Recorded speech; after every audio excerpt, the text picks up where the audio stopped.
Assalamualaikum warahmatullahi wabarakatuh. Selamat pagi semuanya. Materi kali ini adalah pengujian hipotesa atau tes hipotesa. Nah, materi ini sudah ada di handout saudara, saudara tinggal mencocokkan saja. Oke, kita mulai ya. Pengertian dari hipotesa. Hipotesa atau hipotesis adalah pernyataan mengenai sesuatu hal yang harus diuji kebenarannya. Berarti hipotesa itu adalah merupakan jawaban yang sifatnya adalah sementara.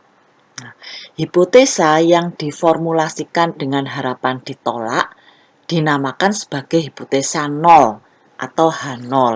Nah, dengan menolak H0 berarti menerima suatu hipotesa alternatif atau tandingan yang dinamakan sebagai HA.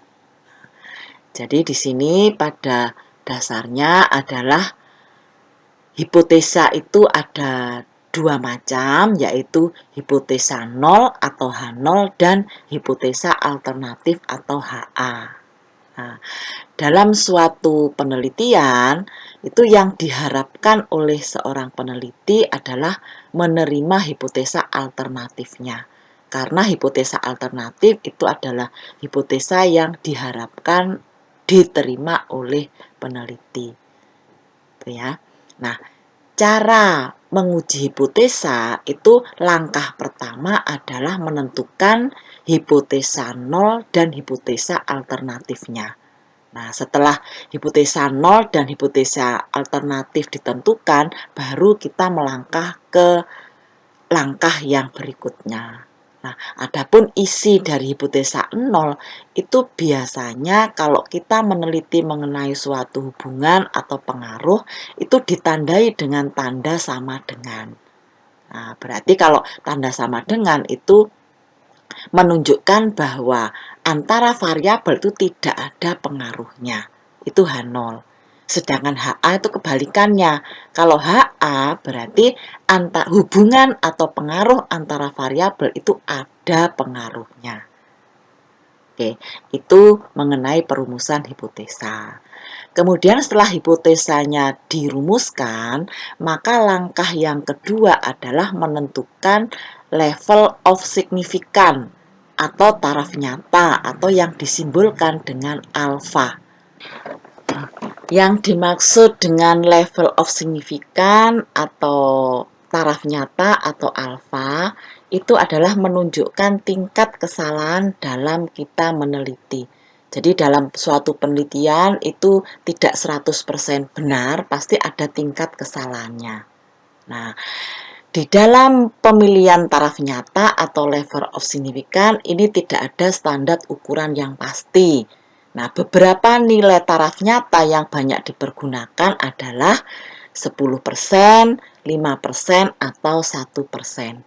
Nah, ada yang menyatakan bahwa taraf nyata 1% dipergunakan di bidang kesehatan, 5% di bidang ekonomi, dan 10% di bidang pertanian. Nah, jadi biasanya untuk penelitian di bidang ekonomi, seperti yang kita pelajari ini adalah biasanya itu sebesar 5%. Nah, jadi ini ya, misalkan alfa 5%, berarti kesalahan yang kita perbuat apabila kita menolak hipotesa yang benar adalah 5%. Sedangkan 95% kita menerima hipotesa yang benar tersebut. Jadi alfa sama dengan 5%, ini menunjukkan tingkat kesalahan dalam kita meneliti suatu kasus atau suatu masalah. Nah, alfa itu bisa digambarkan seperti di bawah ini. Jadi ini berupa suatu kurva normal ya, kurva normal di mana kalau misalkan kita menggunakan alfa 5%, kemudian pengujiannya dilakukan dengan dua sisi, berarti 5% itu dibagi dua. 5% dibagi dua adalah 2,5, jadi sebelah kanan ini 2,5%, sebelah kiri 2,5%. Jadi dari 5% dibagi 2. Nah, sedangkan yang di dalam ini itu adalah 100% dikurangi 5% itu tadi. Jadi 95%. Di mana yang 95% itu menunjukkan daerah terima H0, sedangkan yang 2,5% ini merupakan daerah tolak H0 atau daerah penerimaan HA. Oke, itu untuk alfa. Sedangkan langkah yang ketiga adalah pengujiannya. Nah, pengujian hipotesa di sini itu bisa dengan pengujian dua sisi dan bisa dengan satu sisi. Ya, jadi di sini keterangannya di dalam pengujian hipotesa kita dapat mempergunakan dua sisi pengujian atau two-tailed test atau satu sisi pengujian atau one-tailed test. Nah, yang pertama, pengujian dengan dua sisi. Pengujian dengan dua sisi adalah pengujian hipotesa yang akan menolak hipotesa 0 jika nilai statistik mempunyai perbedaan nyata lebih besar atau lebih kecil dari parameter yang dijadikan hipotesa. Jadi lebih besar atau lebih kecil itu biasanya ditandai dengan tanda tidak sama dengan. Nah, sehingga di sini untuk merumuskan atau memformulasikan hipotesanya, yang pertama adalah H0 itu mu sama dengan mu 0, sedangkan HA itu mu tidak sama dengan mu 0. Jadi mu di sini itu adalah rata-rata untuk populasi, ya, sedangkan mu 0-nya itu rata-rata untuk sampel. Sama enggak rata-rata populasi dengan rata-rata dari sampel tersebut? Itu kita uji. Kemudian untuk pengujian dua sisi, wilayahnya seperti ini ya. Jadi kalau dari hasil perhitungan dengan menggunakan rumus, itu kalau nilai Z-nya di dalam sini, berarti yang diterima itu adalah H0. Tapi kalau hasil perhitungannya itu lebih besar dari tabel di sini, itu adalah daerah penolakan H0 atau yang disebut dengan daerah penerimaan HA. Jadi nanti di sini, di gambar ini, itu Z-nya ini dicari di tabel. Ini ya, dicari di tabel. Kalau sisi sebelah kanan itu nilainya positif, kalau sebelah kiri itu negatif. Jadi dilihat di tabel, nanti ada tabelnya yaitu tabel t-test. Itu nanti bisa dibandingkan di sini. Ya. Kalau pengujian satu sisi itu biasanya ditandai dengan tanda lebih besar. Berarti formulasinya adalah H0-nya mu sama dengan mu 0, sedangkan HA-nya mu lebih besar dari mu 0. Ini berarti menggunakan pengujian satu sisi sebelah kanan. Seperti ini. Ya, jadi yang sebelah sini ini 5%. Kenapa kok 5% tidak dibagi dua? Karena pengujiannya itu hanya satu sisi, jadi tidak dibagi dua. Berarti di sini daerahnya 5%, nah di sini 95%. Jadi yang 95% itu daerah penerimaan H0, sedangkan yang 5% itu daerah penolakan H0 atau daerah penerimaan daerah tolak H0 atau daerah penerimaan HA. Nah, sedangkan Z alfa ini itu bisa dilihat di tabel. Nah, jadi itu untuk tabel satu sisi sebelah kanan. Nah, sedangkan yang ketiga itu adalah pengujian satu sisi yang di sebelah kiri. Jadi ini H0 adalah mu sama dengan 0 dan HA adalah mu lebih kecil dari mu 0. Jadi kalau lebih kecil itu wilayahnya sebelah kiri. Jadi ini gambar yang sebelah kanan 95% ya itu daerah penerimaan H0, sedangkan yang 5% sebelah kiri ini daerah tolak H0 atau daerah penerimaan HA. Tuh ya. Ini kemudian untuk pengujian penentuan statistik ujinya itu kita menggunakan rumus. Jadi rumus yang sering digunakan itu adalah rumus yang pertama ini. Jadi rumus yang pertama ini digunakan untuk menguji rata-rata, uji hipotesis mengenai rata-rata ya, di mana sampelnya itu adalah sampel besar. Sampel besar itu berapa? Sampel besar itu yang lebih besar atau sama dengan 30. Jadi misalkan 35, 50, 100 itu kita pakai rumus yang pertama ini. Yaitu digunakan uji Z. Jadi namanya uji Z. Nah, sedangkan Z ini itu rumusnya adalah Z sama dengan X bar. Berarti X bar itu adalah rata-rata dari sampel dikurangi mu 0. Kemudian per S standar deviasi, S itu dibagi dengan akar N. N itu banyaknya data. Itu kalau sampel besar. Nah, kalau sampel kecil, di mana N-nya itu lebih kecil dari 30, bisa 29, bisa 25, bisa 10, maka pengujiannya dipergunakan uji T.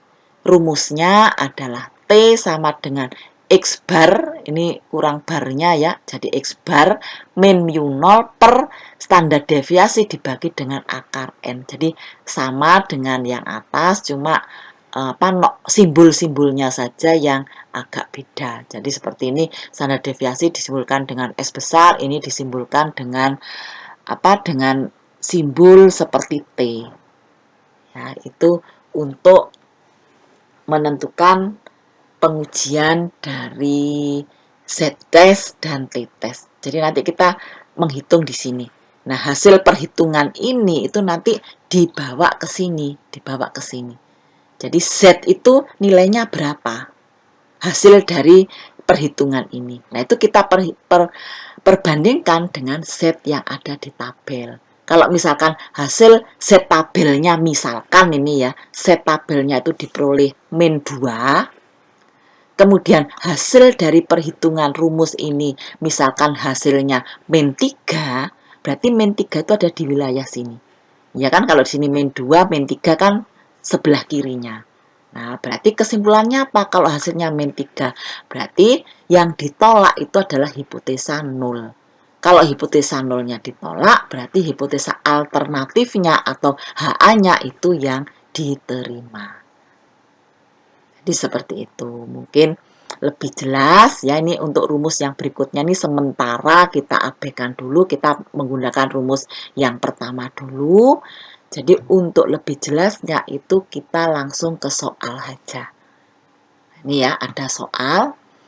Ujilah hipotesis bahwa hasil rata-rata per hari dari suatu pabrik, berarti ini adalah rata-rata dari populasi atau mu, itu sebesar 880 ton.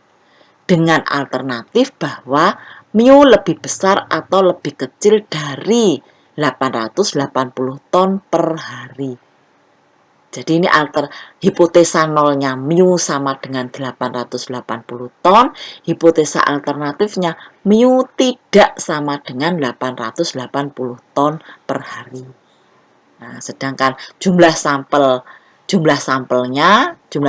yang didasarkan pada N50 ya, jadi N-nya 50 pengukuran, hasil rata-rata per hari atau X barnya, ini kurang bar ya, kurang strip di atasnya, itu sebesar 870 ton. Oh sorry, ini salah nih, 871 mestinya, 71. Ini 871 ton ya, dengan standar deviasi atau deviasi standar sebesar 21 ton. Terus gunakan alfa 5%. Nah, terus dirumuskan di sini. Jadi langkah 1 kita menentukan hipotesanya dulu. Hipotesa itu ada 2, H0 itu mu sama dengan 880. Jadi H0 itu selalu tandanya sama dengan. Sedangkan HA, mu itu tidak sama dengan 880 ton. Jadi mana dari dua hipotesa ini yang nanti akan diterima. Nah, terus ini langkah pertama merumuskan hipotesanya. Terus langkah kedua menetapkan alfanya. Tadi alfanya sudah diketahui sebesar 5%. Nah, dengan alfa 5% ini, karena di sini tandanya tidak sama dengan, berarti pengujiannya menggunakan pengujian dua sisi. Nah, kalau dua sisi, nanti alfanya ini dibagi 2. Jadi 5% dibagi 2 sebesar 2,5%. Itu nanti dilihat di tabel. dengan tabelnya itu namanya tabel t-test ya, t-test. Untuk yang ke samping, nanti kalau saudara sambil lihat tabel kan nanti bisa menentukan ya nilai tabelnya. Jadi yang ke samping kanan itu menunjukkan alfa. Kalau di sini alfanya 5%, 5% dibagi 2 itu 2,5% atau 0,025. Jadi dilihat di sini 0,025. Kemudian yang ke bawah, karena di sini n-nya sebesar 50, berarti apa ini? Berarti sampel besar, itu dilihat yang infinitif. INF singkatannya. Nah, disitu jatuh angkanya adalah 1,96. Nah, jadi untuk kriteria pengujiannya kita gambar di sini, gambar ya. Jadi yang tengah ini wilayahnya H0, H0 diterima, sedangkan yang kanan dan kiri ini itu wilayahnya penolakan H0 atau penerimaan HA. Nah, tadi sudah dilihat di tabel ya bahwa Z tabelnya adalah sebesar 1,96. Jadi di sini dikasih angka 1,96, di kirinya itu min 1,96. Jadi di sini plus, di sini min. Kemudian kriterianya nanti ya kalau dari hasil perhitungan itu masuk daerah di sini. Berarti yang diterima itu adalah H0, tapi kalau masuk daerah di sini atau di sini, berarti yang diterima itu adalah HA. Nah, sekarang coba dihitung di sini, dihitung ya. Jadi rumusnya adalah Z sama dengan X bar min mu per S per akar N. Jadi X barnya adalah 871, ini ya yang akan kita uji, 871. Min mu-nya adalah 880 per standar deviasinya 21 akar per akar N. Jadi ini ada pernya ya, per akar N. Per akar N. Sehingga hasilnya ini dikurangi ini min 9. Kemudian ini hasilnya 21 dibagi akar 50 hasilnya 2,97 sehingga menghasilkan angka min 3,03. Nah, min 3,03 itu dibawa ke sini. Masuk daerah mana? Nah, karena di sini min 1,96, min 3,03 itu masuk di sini. Nah, jadi masuknya di daerah tolak H0 atau daerah penerimaan HA. Ya, jadi kesimpulannya kelima, jadi karena min 3,03 lebih kecil dari min 1,96 berarti H0 ditolak. Atau dengan kata lain, HA diterima. Nah, kalau HA diterima, berarti kesimpulannya yang ini, yang HA ini. Berarti apa? Berarti hasil rata-rata per hari tidak sama dengan 880 ton. Itu kesimpulannya. Ya, jadi ini salah satu bentuk bagaimana cara menguji suatu hipotesa, di mana di sini yang akan kita uji apakah rata-ratanya sama dengan 880 ton atau rata-ratanya tidak sama dengan 880 ton. Ternyata setelah diuji itu rata-ratanya tidak sama dengan 880 ton. Itu ya. Ini contoh yang pertama. Sedangkan contoh yang kedua itu sampel yang kecil. Jadi hampir sama dengan yang pertama, cuma sampelnya kecil. Ini ya, contohnya nomor 2. Suatu jenis pupuk disebarkan pada tanaman padi dikatakan akan menaikkan hasil panenan rata-rata 5 kintal per hari. Jadi mu-nya 5 kintal. Kemudian suatu sampel random, jadi sampel random, itu dengan 9 hektar sawah, jadi N-nya itu sebesar 9, memberikan panenan 4 kintal lebih banyak dari rata-rata sebelum menggunakan pupuk tersebut. Dengan deviasi standar sebesar 1 kintal. Jadi apakah cukup alasan untuk menerima pernyataan bahwa kenaikan rata-rata itu sebesar 5 kintal per hektar? Gunakan alfa 0,05 atau 5%. Ya, terus dirumuskan di sini seperti yang di atas tadi. Jadi H0 mu sama dengan 5 kintal per hektar, HA-nya mu tidak sama dengan 5 kintal. Digunakan pengujian dua sisi.